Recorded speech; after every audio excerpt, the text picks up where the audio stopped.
Once upon a time, atop a small hill covered in green grass and dew, stood a humble farm where John Hage, Warren and Mary Chow lived, a husband and wife of noble heart and unshakable faith. They lived alone and had neither riches nor luxuries, but in their home, peace, love, faith, and hope abounded. John was a man with hands calloused by the years, yet still strong and hard-working. Every dawn found him in the field, ploughing the earth with patience and faith, while his wife Mary, a loyal and kind woman, accompanied him on every journey. She prepared his food with affection, and between one smile and another, reminded him of how much she admired him for his effort and his firm heart in the face of trials. For many years, John and Mary had worked on that small farm, sustaining themselves with the little the land offered them. They were humble, but their faith was immense. Often, while resting under the shade of a tree, John would take his wife's hand and say to her in a serene voice, "My love, the blessing of the Lord is what enriches and adds no sorrows." Although the years had passed, they never stopped dreaming. They dreamed of seeing their farm full of life, surrounded by many animals and abundance.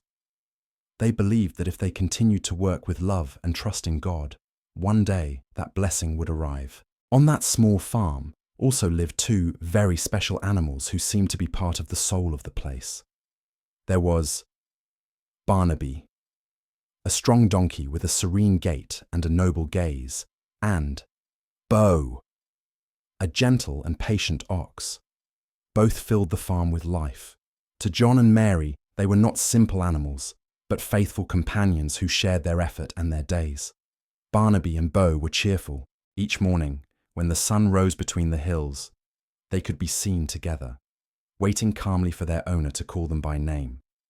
They knew that work awaited them, but also that at the end of the afternoon, there would be rest, fresh water, and the gentle caresses of John and Mary, who always treated them with tenderness. Barnaby was in charge of bringing firewood from the woods and carrying the sacks of crops that John and his wife sold in town. Bo, for his part, ploughed the furrows with constancy, moving the earth with a quiet and disciplined strength. There was a deep friendship between the two, born from the first day John acquired them with such sacrifice. When the day's work ended and the evening breeze swept through the farm, Barnaby and Bo would lie down under an old guava tree and talk to each other as if they understood that gratitude is also a form of prayer. They said they were fortunate to belong to a good family, to be cared for with respect, and to have a home where faith and love reigned. The two animals, in some way that only heaven understands, also believed in God. They saw their owner kneel every night beside his wife. They heard their prayers, and in their silence, seemed to accompany them. Barnaby dreamed that his owner would one day have more animals. Bo, who was quieter and wiser, shared this desire. The two longed for company, not out of whim, but because they wanted to see their owner happy, surrounded by life and blessing. Meanwhile, John and Mary kept their faith intact. At every dawn and every dusk, they prayed hand in hand, giving thanks for the day, for their health, for the rain, and for the faithfulness of their animals. They asked God that, if it were His will, He would bless them with a larger farm, more harvest, and more life. And although this promise was not yet fulfilled, they continued to believe, because they knew that every blessing arrives at the right moment, without adding sadness to it. And so that family and their animals, despite having no riches, were happy. In their humble home, there was something money could not buy: peace, unity, and gratitude. Each dawn was a new reason to give thanks, and each night an opportunity to recognize the goodness of the Creator. When John and Mary went to town with Barnaby, carrying on his back the day's harvest, corn, cassava, bananas, and a couple of baskets of eggs, many saw them pass with respect and admiration. People saw them walking slowly, hand in hand, with the serenity of those who know it doesn't take much to be rich in spirit. However, not everyone shared this feeling. Some, blinded by arrogance, watched them with mockery. "Look at that! At their age, still dreaming of having a big farm. That's never going to happen," some would say through laughter. Mary, with her sweet but firm voice, always responded with wisdom. The blessing of the Lord is what enriches and adds no sorrows. No dream arrives late when it is God who promises it.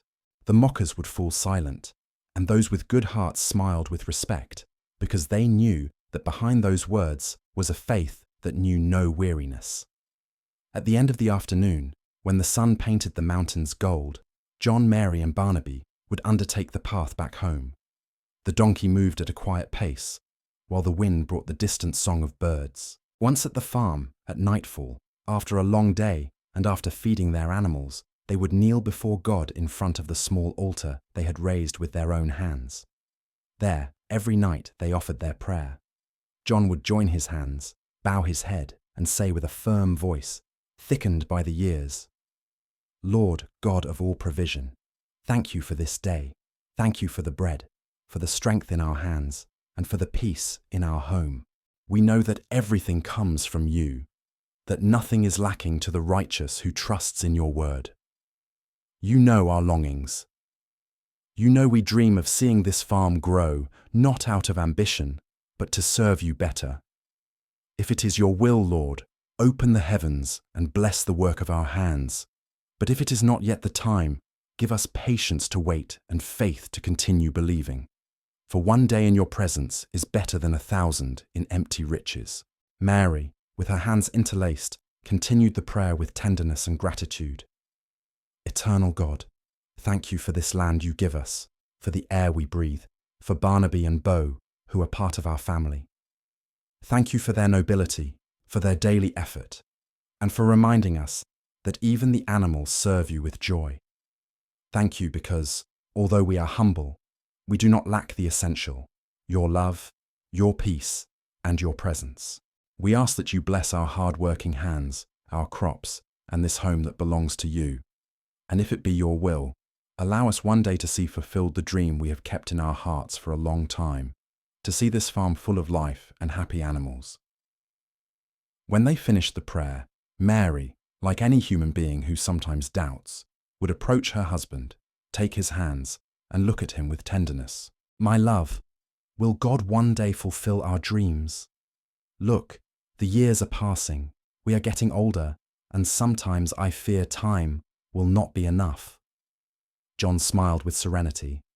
There was in his face the peace of one who had learned to trust unconditionally. Woman, do not fear.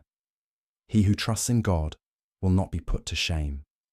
He fulfills every promise, even if it delays in the eyes of man.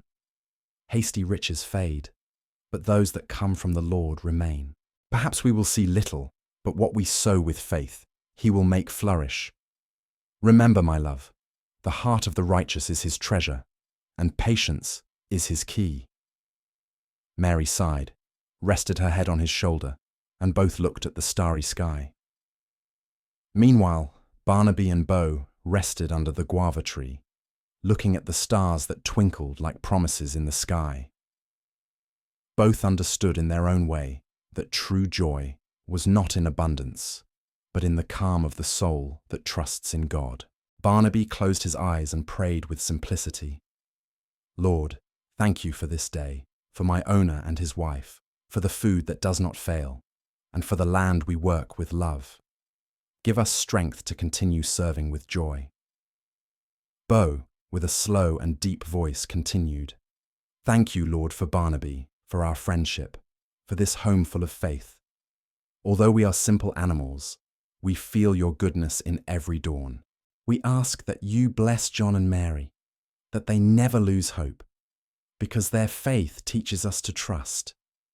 The wind blew gently through the leaves of the guava tree, as if heaven itself listened to their prayers.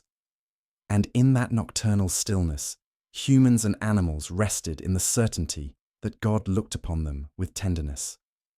That night, before sleeping, John repeated in a low voice the same words that had become his creed.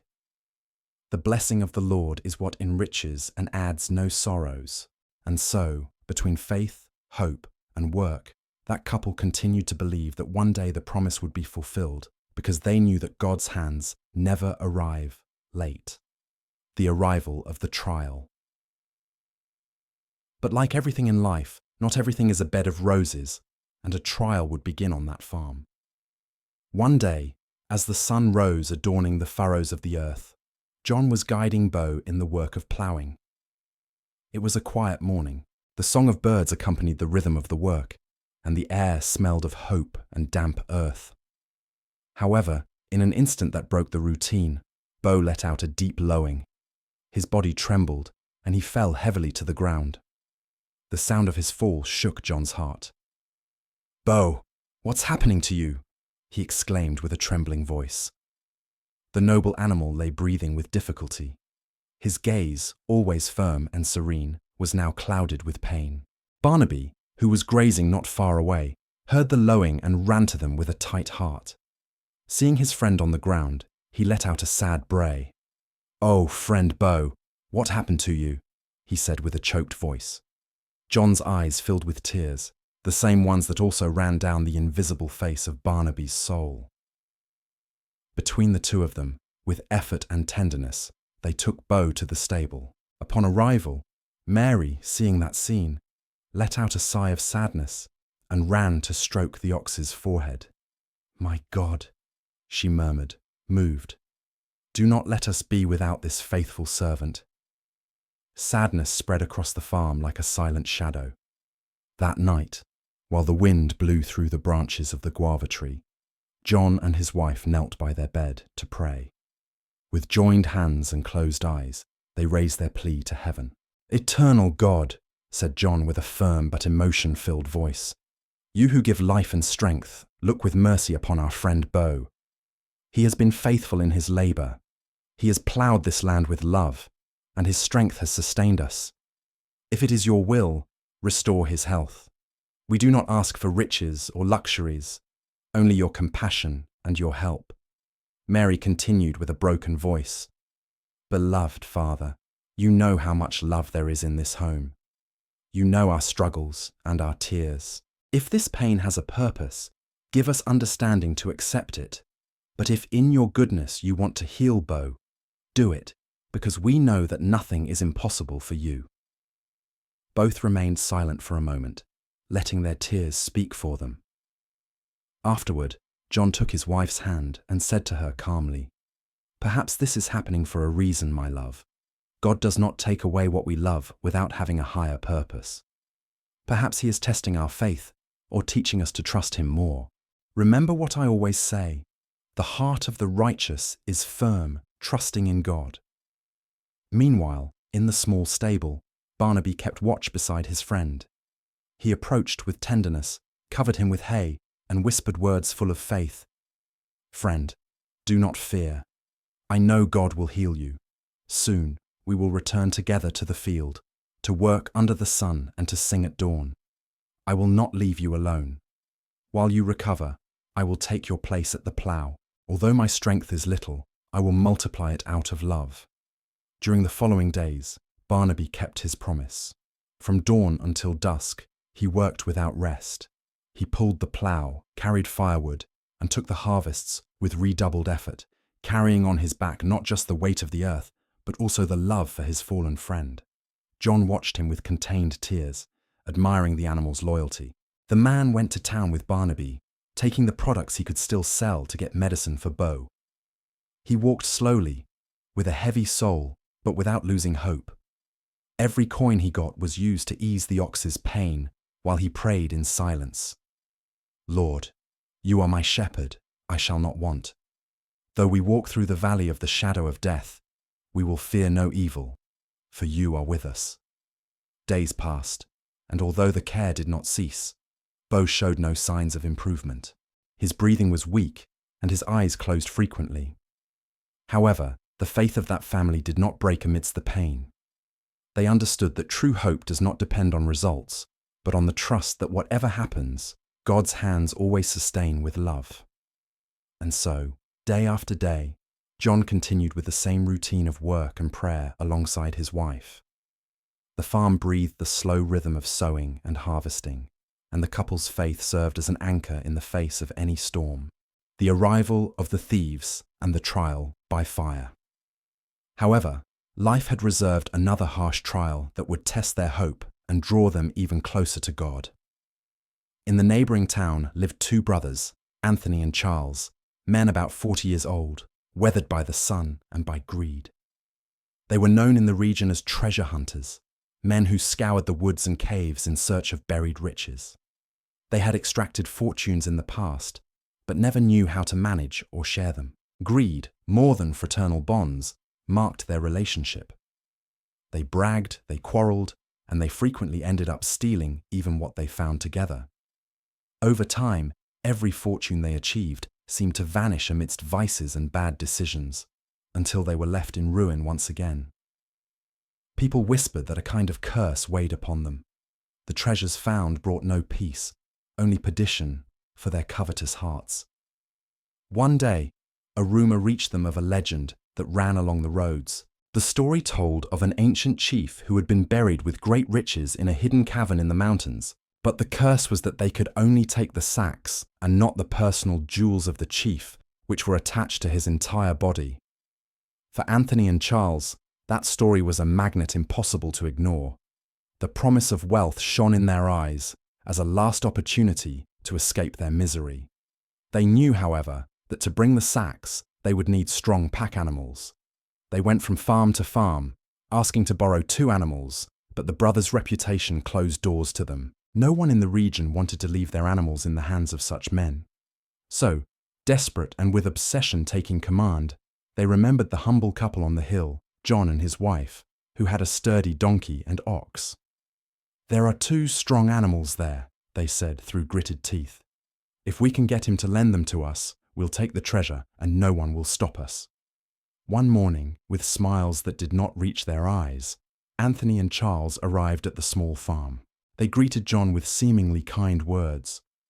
They spoke of a job that required 2 animals for just one day and promised to pay afterward. John, who remembered their faces and knew the men's reputation, explained to them with simplicity and honesty that Bo was sick and that Barnaby, although in good health, could not be lent out at that time. He told them he could not risk leaving the farm without his help. Frustrated, the brothers withdrew with twisted expressions, and as they moved away, Anthony murmured with contained rage, "That silly peasant didn't lend us anything, but he'll see. At night, we will steal the donkey, and when we find the treasure, we will load the donkey and go far away. He'll never see him again." The promise of gold had awakened the worst in them, betrayal, and so they resolved in their hearts. At night, when shadows covered the hill, they would return with hands ready for theft, without measuring the human or spiritual cost. That night, when the moon barely peeped through the clouds, Anthony and Charles carried out their plan. With stealthy steps, they crossed the thickets until they reached the small stable of the farm. Barnaby was sleeping peacefully beside Bo, oblivious to the evil approaching. The men cut the rope he was tied with and, without mercy, pulled him. The donkey brayed softly, but one of the brothers hit him on the snout and told him through gritted teeth, "Shut up, you silly animal, or I'll make you shut up forever." His friend Bo could only watch helplessly. He could do nothing to save his friend. He was weak. With violence, they dragged Barnaby into the darkness of the path until they were lost among the thickets. The next morning, like every day, Mary got up early and prepared coffee with fresh bread for her husband. The aroma filled the house with warmth, and, for an instant, everything seemed normal. John took his cup, thanked God, and, as was his custom, went to the stable to begin the day, but he noticed something strange upon arrival. The silence was different. He looked one way, then the other, and his heart began to beat fast. He called Barnaby with a worried voice. There was no answer. He walked to the pasture, searched among the trees, went through the corral, and understood with a lump in his throat what had happened. He hurried back to the house with a somber face. "Mary," he said with a trembling voice, "they took him. Barnaby is gone." Mary dropped the tray she was holding. The bread fell to the floor. For a moment, neither spoke. Only silence and sadness filled the air.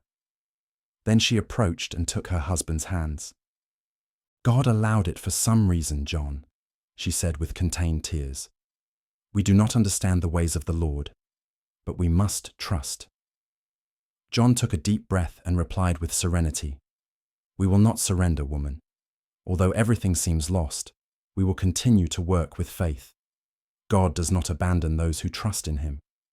Since then, the couple worked harder than ever. Mary helped her husband on the land, and both prayed unceasingly for God to protect Barnaby and deliver him from evil. However, the sadness was evident. Bo, the ox, noticing his friend's absence, stopped eating even more. His illness worsened, and his gaze became dull.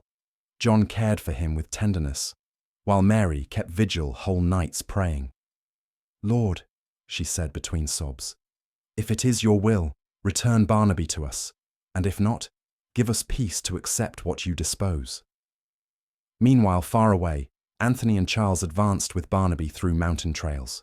They beat him with sticks every time the animal stopped, mocking him cruelly.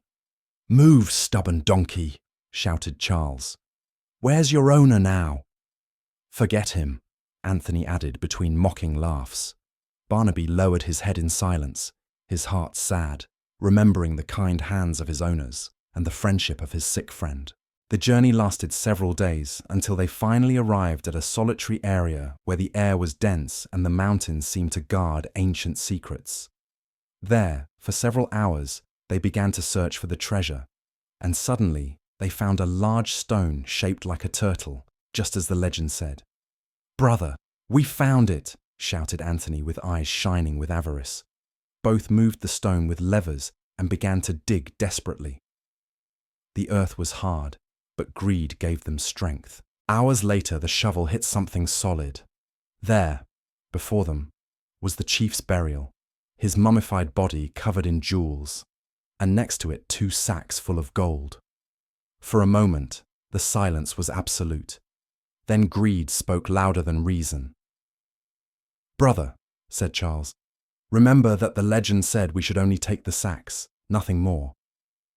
"Nonsense! That's a fairy tale," Anthony replied with haughtiness. "Since we're already here, let's also take some jewels from his body. You can never have too much gold." Without thinking of the consequences, they tore necklaces and rings from the chief's body. The air seemed to grow heavier, as if an ancient presence were watching them. They loaded the sacks onto Barnaby, laughing and dreaming of the waste they would make. While they tied the ropes, in their hearts, betrayal began to germinate. Each thought the same in silence. "This treasure will be mine alone." Suddenly, Anthony slowly took his machete, pretending to check the edge. Charles did the same, both with the same dark intention. They looked at each other with rancor, and, in an instant, the gold ceased to unite them. "This treasure is mine!" shouted Anthony. "Liar! I found it!" replied Charles. The sound of machetes clashing broke the silence of the mountain. Barnaby, tied and loaded with the sacks, brayed in fear, pulling the ropes to escape. The brothers fought with blind fury until, in a simultaneous blow, both plunged their machetes into each other's chests. They fell side by side, lifeless, upon the earth they had so coveted. Silence returned, this time accompanied by a cold wind that blew through the trees like an ancient sigh. Barnaby remained motionless, watching the bodies of the men who had lost their souls for gold. A few hours passed until instinct and love for his home awakened in him. With effort, he pulled the rope he was tied with and broke it. Then, carrying the 2 sacks of gold, he undertook the way back, step by step, by the same trail along which he had been taken. Although tired and wounded, his heart beat with hope. He would return home to John, Mary, and his friend Bo. The blessing that arrives. Meanwhile, on the farm, the family did not lose hope. Day and night they kept themselves in prayer, asking God that Bo would heal and that their faithful companion Barnaby would return safe. In the early mornings, Mary would light a small candle, while John, his hands still covered in dirt, knelt in silence, pleading for strength to resist. Despite the weariness and scarcity, their faith was greater than any difficulty. They knew that the same God who gives rain to the field could return Bo's health, Barnaby's return, and the unity of their home. Bo in the stable also seemed to pray in his silence.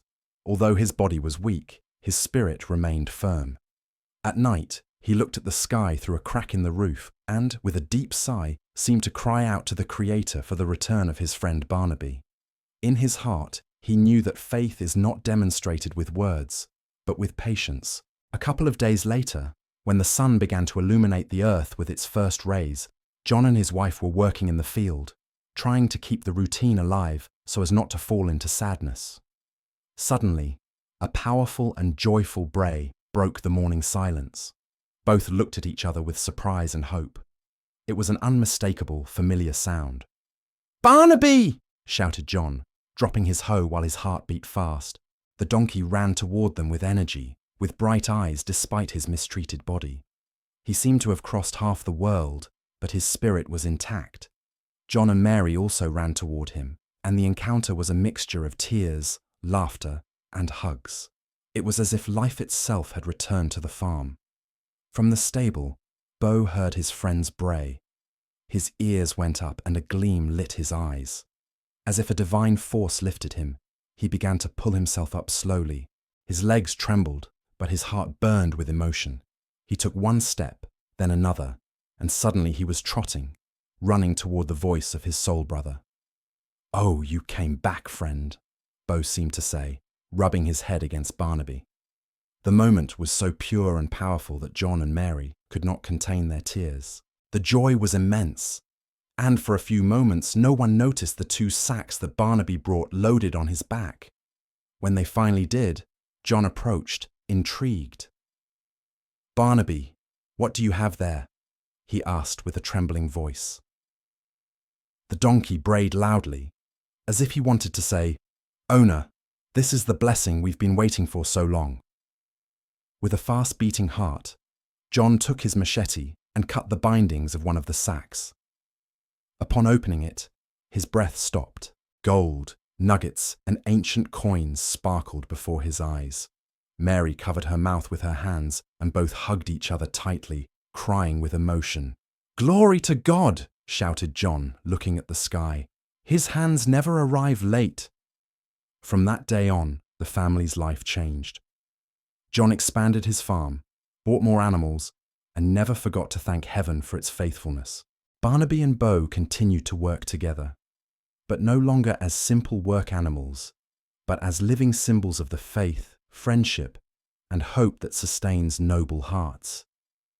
And so, under the same sky that had seen them suffer, that family lived in abundance, peace, and gratitude, knowing that miracles always come to those who never stop believing. Friend, I am very happy that you have reached the end of this video. Comment the phrase, "God never abandons me." Do not forget to subscribe for more stories, and remember that there are more stories on your screen. Thank you very much.